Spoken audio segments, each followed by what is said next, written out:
Bonjour à toutes et à tous, bienvenue dans la matinale sur TV Vendée. Nous sommes le 3 septembre, j'espère que vous êtes en forme. Nous, c'est le cas ici, sur le plateau, nous sommes très en forme. Et aussi Antoine qui est en régie et que l'on salue. Je vous rappelle que vous pouvez toujours nous envoyer vos petits messages sur le numéro WhatsApp officiel de la matinale que vous voyez s'afficher juste en dessous si vous voulez réagir à l'actualité du jour ou tout simplement nous parler de la météo du temps qu'il fait chez vous ce matin. Bon appétit si vous êtes rendu au stade du petit déjeuner et surtout bon courage à l'ensemble des collégiens et lycéens. Certains font encore leur rentrée ce matin. Ils reprennent donc le chemin des classes. Bon courage à toutes et à tous. On passe tout de suite au titre de l'actualité du jour. Nous avons suivi la rentrée hier de Tommy, jeune Vendéen de 3 ans et demi, atteint de troubles autistiques. Il effectuait sa première rentrée à l'école de l'Angelmière à La Roche-sur-Yon dans une UEMA, une unité d'enseignement en maternelle pour enfants avec autisme. Nous reviendrons également sur la rentrée des cars scolaires. Le réseau régional Aléop a repris du service pour transporter les jeunes Vendéens. Nous avons suivi un chauffeur durant sa première tournée. Et puis le bilan de la saison touristique est loin d'être positif. L'avant-saison et le mois de juillet ont été particulièrement maussades pour les professionnels du tourisme. Ils comptent désormais sur l'été indien et sur le Vendée Globe pour se rattraper. Un petit mot sur votre météo du jour. Une météo qui va alterner entre nuages et éclaircies sur l'ensemble du département de la Vendée. Pour ce matin, comptez 16 degrés sur le littoral, 14 degrés dans les terres. Pour l'après-midi, le temps sera similaire avec 21 degrés sur le littoral vendéen et 23 degrés dans l'est du département. Concernant la marée du jour aujourd'hui, basse mer à 11h50, la mer était haute ce matin à 5h44, elle le sera à nouveau en fin d'après-midi à 17h54, coefficient de 83 à 85, le passage du Gois lui sera au plus bas à 12h13, donc entre midi et 2 si vous souhaitez aller faire une petite pause déjeuner sur le magnifique passage du Gois entre Noirmoutier et Beauvoir-sur-Mer. Un mot sur les marchés du jour maintenant, avec le marché de Chaland dans les Halles et Tissetan également dans le centre-ville, le marché de Vendrennes aussi. Attention, c'est en fin de journée à partir de 16h et jusqu'à 19h avec de très bons producteurs de légumes, il me semble, du côté de Vendrennes, face donc à la mairie. Et puis Nallier dans le sud du département, sur la place Pierre Mendès France. Un petit mot sur votre circulation du jour, pas forcément d'incidents ou de bouchons à vous signaler ce matin. Toujours ces travaux sur la 4 voies entre les Sables et La Roche-sur-Yon avec des travaux au niveau de la Motachar. La circulation ne se fait que sur une seule voie dans l'axe Les Sables-La Roche. Et aujourd'hui, c'est la Saint-Grégoire. Bonne fête à tous les Grégoires et bonne fête particulièrement à Grégoire de Châtillon, qui présente l'émission Les Passionnés sur TV Vendée, membre de la rédaction de la chaîne. Et puis un petit mot d'histoire, puisque c'est le 3 septembre 1939 qu'avait débuté malheureusement la Deuxième Guerre mondiale, après la déclaration de guerre entre d'un côté la France et la Grande-Bretagne et de l'autre l'Allemagne, déclaration de guerre qui faisait suite à l'invasion par l'Allemagne de la Pologne. On passe tout de suite à l'actualité du jour. Voici le flash de ce 3 septembre.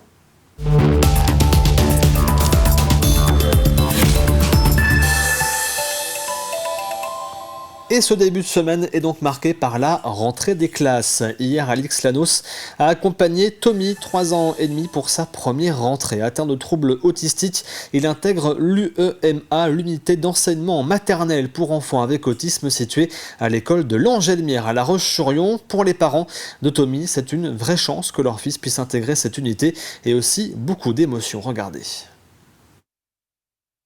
Tommy, c'est l'heure d'aller à l'école ? Les troubles autistiques de Tommy perturbent bien souvent ses nuits. Alors ce matin, le réveil est un peu difficile. Pourtant, c'est un grand jour. Le petit garçon de 3 ans et demi va en effet faire sa première rentrée au sein de l'UEMA de La Roche-sur-Yon, l'unité d'enseignement en maternelle pour enfants avec autisme. Un véritable soulagement pour ses parents. Énorme soulagement. Effectivement, Tommy a de la chance aujourd'hui d'avoir pu intégrer le dispositif. Il y aura que 7 enfants autistes au sein de l'école. Donc c'est vraiment une chance. Les places sont chères. Et puis, moi, ce que j'aime au-delà de tout, c'est qu'on demande toujours aux personnes handicapées de s'adapter à la société. Et là, dans ce format-là, c'est l'école qui s'adapte aux besoins de l'enfant. Pendant que papa s'occupe de la douche, maman revérifie le cartable. Pas exactement le même que pour une entrée en maternelle ordinaire. On a bien le casque anti-bruit, une tenue de rechange, le doudou, Le classeur Tommy ne parle pas, donc en fait il s'exprime via des pictogrammes. Donc ce classeur va le suivre, le suit partout et donc va le suivre à l'école tous les jours. Ça y est, Tommy est prêt à y aller. Une dernière photo souvenir et Steve, son papa, quitte Montaigu, direction l'école de l'Angelmière à La Roche-sur-Yon, qui accueille le dispositif. On y est, c'est parti. J'ai hâte de voir la réaction de Tommy, de voir comment il va se sentir là-bas. Enfin, il a déjà vu les locaux, donc je pense qu'il va pas être perdu, mais voilà, c'est parti. Tommy ne passera aujourd'hui qu'une demi-journée à l'école, mais très vite il ira à temps plein. Comme lui, 6 autres enfants avec autisme vont pouvoir grandir et s'épanouir dans cette unité où les adultes encadrants sont presque aussi nombreux que les enfants. Tous partageront les temps de cantine et de récréation avec les autres élèves de l'école afin de favoriser au mieux leur inclusion sociale et scolaire. 3 unités d'enseignement maternel pour enfants avec autisme existent en Vendée, dont 2 sont gérées par l'ADAPEI Aria. Une nouvelle unité doit d'ailleurs ouvrir en janvier 2025 aux Herbiers. Professeurs, orthophonistes, psychologues ou encore psychométriciens y sont présents pour accompagner les enfants le plus tôt possible. Pour intégrer une UEMA, il faut être orienté par la MDPH, la Maison départementale des personnes handicapées de Vendée. Alors le précepte de base d'une unité d'enseignement maternel pour enfants autistes, c'est de proposer une intervention précoce pour favoriser l'inclusion sociale et scolaire en milieu ordinaire. Dans la pratique, c'est une coopération étroite entre l'équipe pédagogique de l'école maternelle de l'Angelmière et l'équipe médico-sociale de l'ADAPEI Aria de Vendée qui travaillent ensemble dans une même classe qui accueille 7 enfants âgés de 3 à 6 ans et qui présentent tous des troubles du spectre de l'autisme. L'objectif en fin de parcours est que l'UMA soit un tremplin vers une scolarisation en classe ordinaire. Et qui dit rentrée scolaire dit aussi rentrée des cars scolaires. Depuis hier matin, les cars jaunes du réseau régional Aléop ont repris leur mission, transporter 35 000 jeunes vendéens chaque jour jusqu'à leur établissement scolaire. Après une rentrée 2023 marquée par les tensions de recrutement des chauffeurs, le conseil régional et ses partenaires avaient bien anticipé pour cette rentrée 2024. Aléop, Grégoire de Châtillon et Anaïs Escalona vous embarquent en car à la rencontre du chauffeur. Aléop, c'est aussi la rentrée pour les transports scolaires. Une rentrée comme une sorte de répétition avant de remplir le car. En effet, beaucoup de parents accompagnaient leur enfant ce lundi pour le premier jour. Résultat, un car quasiment vide pour ce conducteur. De quoi se rôder pour la rentrée. C'est comme une rentrée. Une rentrée où il y a un peu d'appréhension à rencontrer les nouveaux élèves. Pour les briefer justement sur les consignes de sécurité et rencontrer les nouveaux visages. Et donc forcément, il y a toujours cette petite appréhension. Et puis une fois que la première semaine est passée, les élèves nous connaissent, on les connaît et après en général, ça se passe bien tout le long de l'année.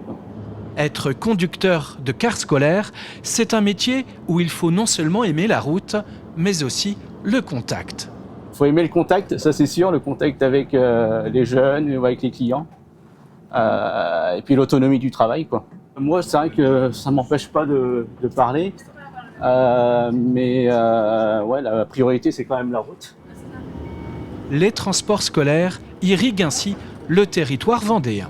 Il y a 35 000 élèves qui sont gérés sur la Vendée pour le transport scolaire, ce qui représente 876 circuits et donc 4 500 points d'arrêt où les chauffeurs s'arrêtent pour récupérer les enfants et les emmener sur leur lieu de collège ou de lycée. Là, nous sommes sur le centre d'exploitation de Sauvetour, qui est donc notre prestataire qui gère les transports scolaires. Et donc, c'est le siège social, en fait, où il y a les bureaux, l'administration, avec la gestion des parcours et des appels. Et voilà. Donc, on est sur le point central de toute cette organisation. Plus qu'une organisation, pour cette rentrée scolaire, c'est toute une logistique à gérer pour Aléop, le service de transport en commun de la région. Et il est toujours possible d'inscrire vos enfants au réseau Aléop en cours d'année scolaire. L'adhésion au réseau coûte 155 € par enfant, 5 € de plus que l'an dernier, et est gratuite pour le 3e enfant d'une même famille. Toujours dans le même thème, la ville de La Roche-sur-Yon poursuit son programme de végétalisation des cours d'école lancé en 2022. Objectif, retirer au moins 30% d'enrobés dans chaque cours. La ville souhaite renaturer 1,5 école par an jusqu'en 2026-2027. L'école Montjean Montjoie sert d'exemple et de laboratoire d'expérimentation dans le cadre de ce projet. 30 cours au total ont été diagnostiqués à l'aide de 22 critères différents et sont ressortis en fait 6 sites prioritaires, dont ce site de l'école Montjoie sur lequel nous nous trouvons aujourd'hui. On a mesuré en particulier l'importance du taux de bitume sur l'ensemble de ces cours et en moyenne 70% des cours d'école sont bitumés. Donc l'objectif a été de désimperméabiliser, donc d'enlever l'importance de ce bitume, et sur ce site en particulier, eh bien 40% de la cour a été totalement désimperméabilisée pour revégétaliser et planter en particulier. Le Conseil régional des Pays de la Loire avait réuni les professionnels du tourisme afin de dresser le bilan de la saison estivale. Un bilan décevant pour l'avant-saison et le mois de juillet et un bon mois d'août. La Vendée, département le plus touristique de la région, est donc le plus impacté.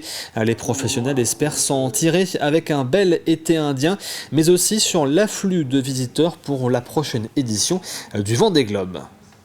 La météo a été défavorable au mois de juillet, ce qui a bien évidemment amené à beaucoup de consommation de dernière minute, de réservations au dernier moment, qui ont parfois fait fuir les touristes vers d'autres lieux touristiques, même à l'étranger, je pense à l'Espagne ou à la Grèce. Et puis le pouvoir d'achat, qui pèse beaucoup sur la consommation touristique. Parce que vous le savez, aujourd'hui, les gens font très attention. Jusqu'à la fin juillet, on n'a pas eu un sentiment de saison.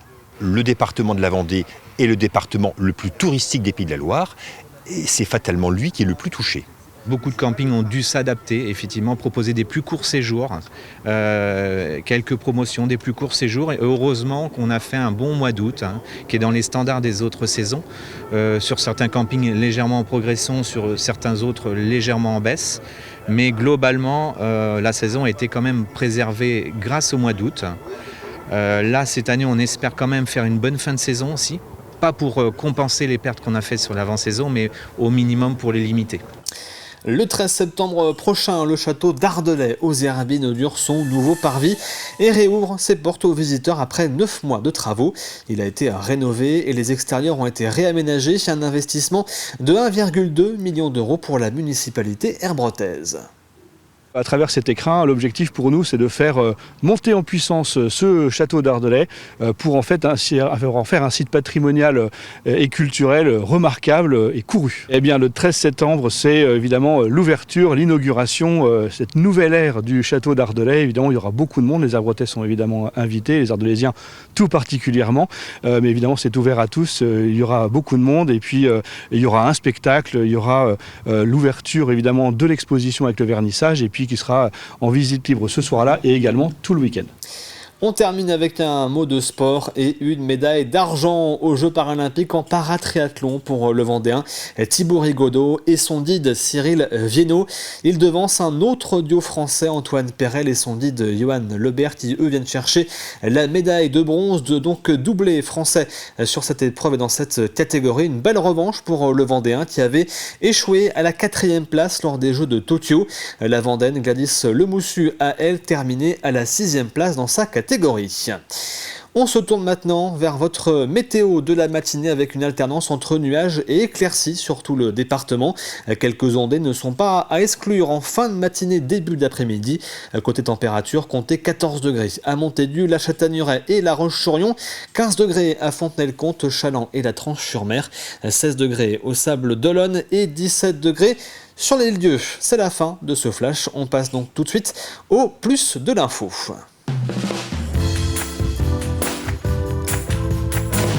Un plus de l'info consacré aujourd'hui aux chiens d'assistance judiciaire. Les tribunaux de la Roche-sur-Yon et des Sables d'Olonne ont accueilli cet été Tiwi, un Golden Retriever. Il a pour mission d'accompagner lors des auditions et des audiences les victimes mineures. Cela permet de les rassurer et d'aider à libérer la parole. Alors comment fonctionne un chien d'assistance judiciaire? Comment est-il formé? Explication.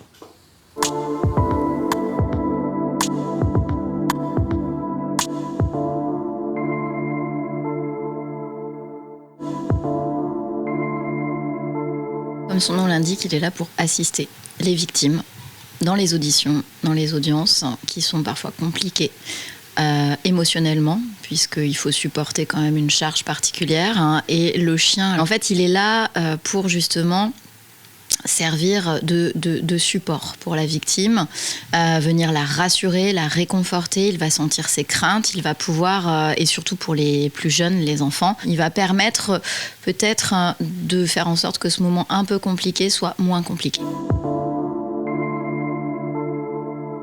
Alors, la formation d'un chien, c'est 2 ans. On a d'abord la sélection du chiot en élevage, son placement en famille d'accueil pendant 18 mois, et ensuite l'entrée en centre pendant 6 mois, où là, il va être complètement pris en charge par un éducateur canin spécialisé en chien d'assistance qui va venir sélectionner, travailler des commandes spécifiques à chaque programme. En chien d'assistance judiciaire, on cherche vraiment une grande empathie, une proximité à l'humain et une sensibilité à détecter les émotions chez l'humain. Ce qu'il faut voir, c'est que, mais ça moi je le vois quand j'entends les mineurs en tant que juge aux affaires familiales, les enfants ont peur de venir voir une figure d'autorité. La gendarmerie, la police, le juge, c'est normal. Et à partir du moment où un chien est là, donc d'une part ça détourne leur attention sur autre chose, et d'autre part ils vont se sentir mis en confiance. Donc ils vont parler plus facilement. Ils vont mettre peut-être plus à distance les difficultés qu'ils auraient eues s'ils étaient vraiment centrés sur la personne en face d'eux. Donc ils mettent de côté cette figure d'autorité, il y a le chien, et du coup ça devient plus facile. Principalement, on est sur des dossiers d'agression sexuelle, de viol, de violence sur mineurs. C'est principalement ce type de fait. Ça pourrait être du harcèlement. Voilà, moi, je pense aussi à de la pédopornographie. Enfin, tout ce type de dossier où on a des mineurs victimes. Ça peut aller beaucoup plus loin. Ça peut aller effectivement sur des auditions devant le juge aux affaires familiales. On a même pensé aussi, mais ça pourrait dans un second temps, aux majeurs sous protection. Et mesures de tutelle, de curatelle, pour les rassurer lors des auditions devant le juge des tutelles. Donc on a vraiment un panel assez large de dossiers qui peuvent s'y prêter. Alors là, elle a ses 2 référents principaux, donc qui sont ses maîtres en fait, qui vont se la partager, entre guillemets, qui partagent sa garde 15 jours. Comme un de ses référents est le médecin légiste qui travaille à l'UAPED, donc qui est l'unité où on entend les mineurs victimes à La Roche. Voilà, par principe, elle sera aussi souvent à La Roche. Et puis de toute façon, il y aura un partage entre les 2 juridictions en fonction des besoins. Et en dehors de ses missions, elle aura sa vie de chien comme un chien. Et vous retrouvez ce plus de l'info sur tvvendée.fr ainsi qu'un reportage consacré justement à l'arrivée de Tiwi, ce chien d'assistance judiciaire au sein des tribunaux de La Roche-sur-Yon et des Sables-d'Olonne. On passe maintenant à l'actualité des réseaux économiques vendéens.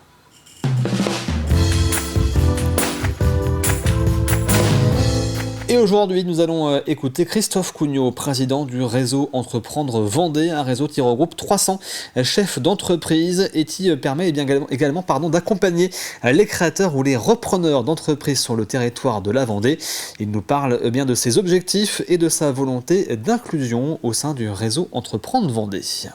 Autour des prochains mois, des prochaines années, on a déjà fait un conseil d'administration stratégique fin juin. Donc les grandes orientations que j'avais souhaitées, dont j'avais fait mention lors de ma prise de fonction, c'était d'être tourné vers l'entrepreneuriat des jeunes, puisqu'on se rend compte que beaucoup de jeunes ne savent pas ce qu'est forcément un entrepreneur. On voit souvent le chef d'entreprise, mais il y a aussi l'entrepreneur. Et en sortie d'études, c'est pas évident. Donc il y a une action qui sera tournée vers les étudiants, les grandes écoles ou les lycées, pour mieux faire connaître le métier d'entrepreneur. Et puis l'autre mission, c'est vers l'entrepreneuriat féminin, puisque globalement au niveau national, il y a à peu près 24% des lauréats de Réseau Entreprendre qui sont des femmes. En Vendée, sur les années, ça tourne entre 15 et 18%, et on a la volonté d'arriver au niveau national auprès des 25%. Réseau Entreprendre Vendée, c'est un des premiers départements qui est mentionné constamment auprès des instances nationales de Réseau Entreprendre, un département pilote, un département moteur, un département qui fait envie auprès des autres réseaux Entreprendre. D'ailleurs, dès qu'il y a des nouvelles missions à mettre en place, on se tourne vers Réseau Entreprendre Vendée pour voir comment ça se passe en Vendée et le redéployer par ailleurs. Donc c'est-à-dire qu'on est vraiment dans le top des départements de réseau. Le réseau Entreprendre, c'est une association qui est très vivante, qui a décliné en 6 territoires en Vendée, avec plusieurs clubs lauréats et également. Donc toutes les semaines, tous les mois, voire toutes les semaines, il y a des réunions, soit qui sont décentralisées, soit par club lauréat. Et nous, on a prochainement, tout début décembre, le 5 ou le 6 décembre, donc il y a la soirée de fin d'année de Réseau Entreprendre qui sera sur un thème, soit de l'inclusion, soit effectivement... un thème sur l'entrepreneuriat en général. C'est pas encore déterminé. La commission animation, la Comcom se réunit début semaine prochaine. Et donc c'est là où effectivement on aura les éléments pour déterminer tout ça. Et vous retrouvez également cette chronique sur tvvendée.fr la semaine prochaine. Mardi prochain, ce sera avec le MEDEF Vendée. On passe maintenant à l'extrait du jour.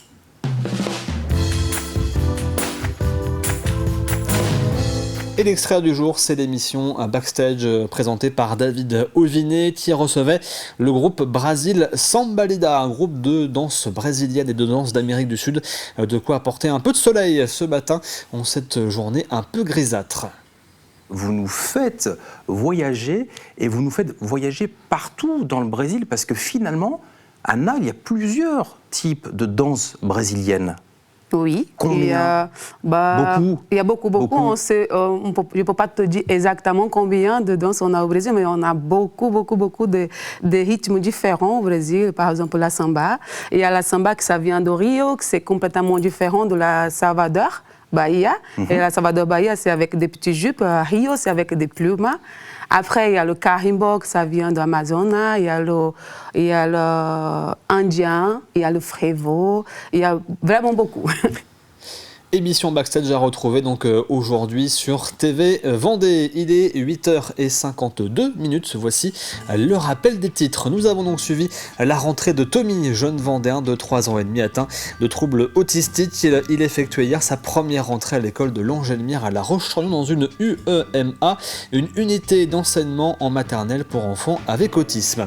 Nous sommes revenus également sur la rentrée des cars scolaires. Le réseau Aléop a repris du service pour transporter les jeunes Vendéens.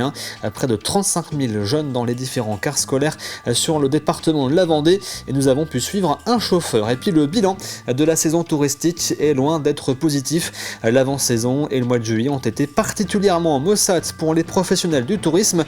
Ils comptent désormais sur l'été indien ainsi que sur l'édition 2024 du Vendée Globe pour se rattraper. On passe maintenant au jeu de la matinale.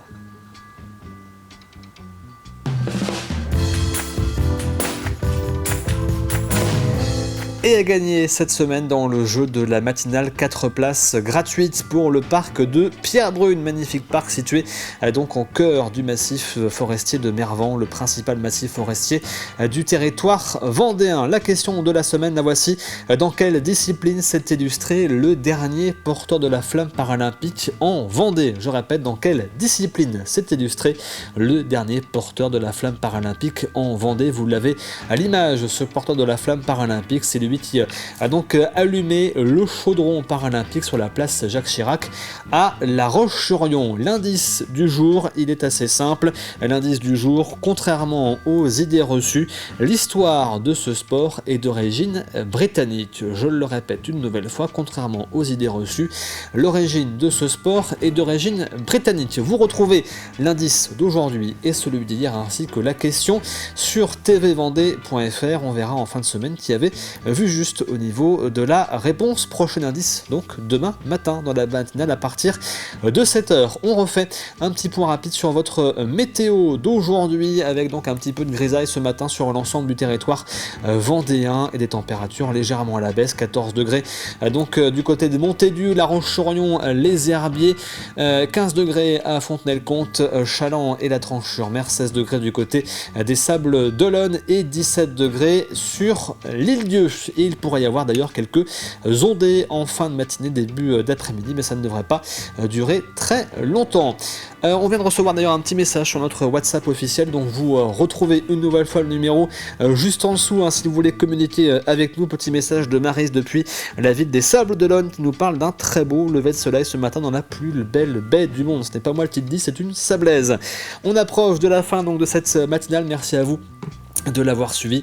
On se retrouve bien sûr demain à partir de 7h jusqu'à 9h avec demain la chronique cinéma. On viendra sur l'actualité du Cinémarine du côté de Saint-Gilles-Croix-de-Vie qui a mis en place un nouveau système de réservation de places à prix réduit. Donc rendez-vous demain pour cette information. Vous retrouvez justement le journal à 12h30 présenté par Aurélien Huard. D'ici là, je vous souhaite de passer une très très bonne journée devant TV Vendée bien sûr. Allez, à demain, 7h.